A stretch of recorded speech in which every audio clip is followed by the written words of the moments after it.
শুরুটা হয়েছিল একটা অচেনা নম্বর থেকে আসা বার্তা দিয়ে। প্রথমে সেটাকে নিছকে কোনো প্রতারক চক্রের ভুয়া হুমকি ভেবে পাত্তা দেননি ঢাকা মেডিকেল কলেজ হাসপাতালের নাক কান গলা বিভাগের প্রধান অধ্যাপক ডক্টর আসাদুর রহমান। বার্তায় দাবি করা হয়েছিল চট্টগ্রামের এক সময়কার শীর্ষ সন্ত্রাসী ডেভিড ইমনের নাম ব্যবহার করে 15,000 মার্কিন ডলারের বিশাল অঙ্কের চাঁদা। কিন্তু নির্দিষ্ট সময়সীমা পার হওয়ার ঠিক 2 দিন পর অর্থাৎ 17 আগস্ট রাতে নেমে আসে ভয়ঙ্কর পরিণতি।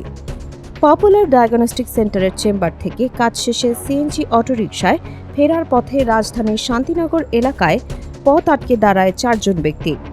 জোর করে সিএনজির দরজা খুলিয়ে টেনে নামিয়ে বেধড়ক মারধর করা হয় চিকিৎসককে। হামলাকারীরা অভিযোগ করে তাদের একজনের বোনের নাকি ভুল চিকিৎসা করেছেন তিনি, যদিও সেই রোগের কোনো পরিচয়ই তারা দিতে পারেনি। স্থানীয়দের তৎপরতায় হাতে নাতে ধরা পড়ে একজন হামলাকারী। পুলিশের হাতে তুলে দেওয়া হয় তাকে।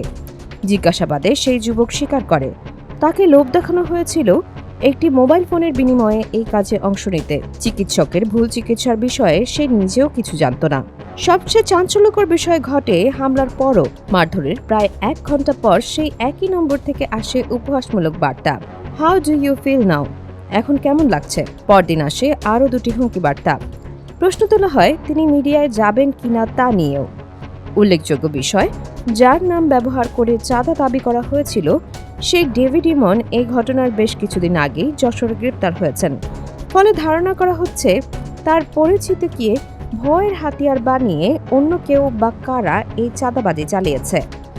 এই ঘটনায় পল্টন থানায় মামলা করেছেন ডক্টর আসাদুর রহমান। তবে এজাহারে চাঁদা দাবির বিষয়টি থাকলেও ডেভিড ইমনের নাম বা হামলা পরবর্তী হুমকি বার্তার বিষয়টির উল্লেখ নেই।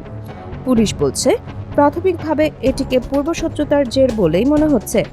তদন্ত চলছে, তবে তদন্তের অগ্রগতিতে সন্তুষ্ট নন ভুক্তভোগী চিকিৎসক নিজেই। দ্রুত মামলাটি ডিবির কাছে হস্তান্তরের দাবি জানিয়েছেন তিনি।